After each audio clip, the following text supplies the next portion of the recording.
ces vidéos que nous allons voir aujourd'hui est tout simplement de créer une autonomie chez le patient et de ne pas être dans la demande en rendez-vous d'ostéopathe très régulier. Il faut voir l'ostéopathe de façon exceptionnelle et occasionnelle et savoir sentir que la douleur s'est cumulée et tout de suite intégrer quelques mouvements d'exercice pour vider la coupe, ne pas laisser les choses se mettre en place. Le but de cette hygiène de vie est tout simplement au final pour la partie cervicale d'avoir les épaules basses et en arrière, ainsi que d'avoir un cou repositionné dans l'axe de la colonne vertébrale. Donc on évite de s'enrouler vers l'avant en déjetant la tête, mais plutôt se redresser et regarder au loin. Bon. Il y a 3 paramètres sur lesquels on peut agir facilement. C'est la position de travail évidemment, donc avoir un écran d'ordinateur face à soi, nous le siège plutôt relevé avec la pointe du nez au milieu de l'écran, mais une vue légèrement plongeante. Toutes les articulations du corps doivent être à 90, à savoir cheville, tibia à 90, les pieds bien à plat, le genou à 90, entre la hanche et les abdos pareil, angle à 90, les coudes au corps, pareil, angle à 90, et les mains qui tombent sur le bureau et sur le clavier. Ça, c'est la position idéale. Évidemment, on ne peut pas la tenir toute la journée, et si on peut se le rappeler de temps en temps avec un petit post-it posté sur l'angle de l'écran, toujours intéressant. Bon. Les pieds posés au sol, c'est un paramètre qui est fondamental, donc évitons d'avoir les jambes croisées en posture de bureau.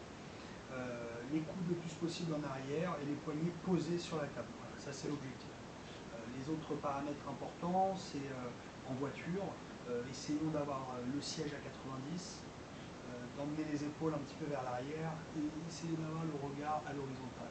On essaie aussi d'avoir les pieds bien en contact au sol et les genoux à 90 aussi. Bon.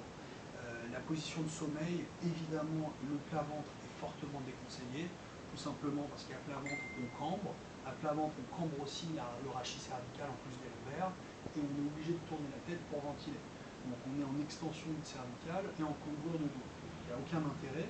Par contre, s'endormir sur le côté, les épaules bien détendues avec un coussin plutôt ferme qui permet d'aligner la colonne vertébrale avec le rachis cervical et la tête, on est en bonne continuité, très intéressant.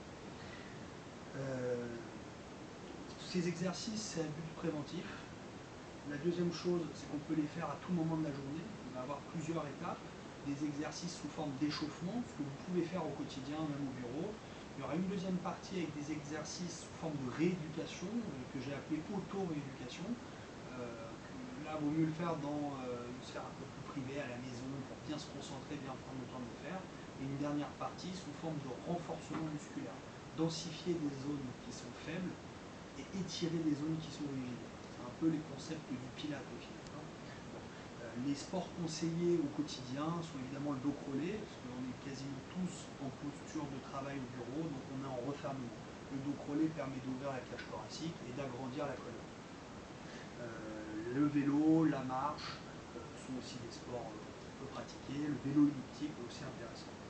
Il faut aussi être régulier sur les rendez-vous ophtalmo, parce qu'il y a quand même une incidence importante sur un œil feignant qui joue sur l'équilibre et la posture du rachis cervical. Et faire au moins une fois par an un check-up dentaire, pareil, il y a une incidence au niveau de l'articulation, surtout la posture en général.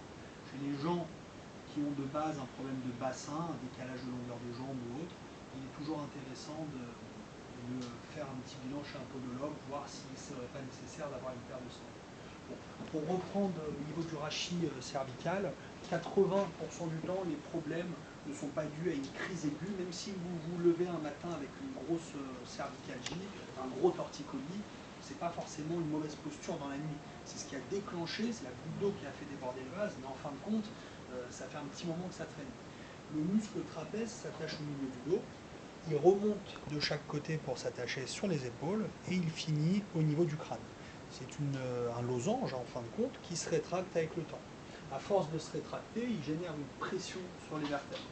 Cette pression générée sur les vertèbres, il faut visualiser la colonne comme un ressort, et à partir du moment où j'ai trop de pression sur la colonne, ça ne bouge plus très bien.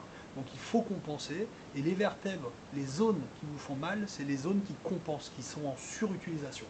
Donc ce que nous allons voir aujourd'hui, c'est spécifique aux douleurs chroniques, mais aussi aux douleurs aiguës.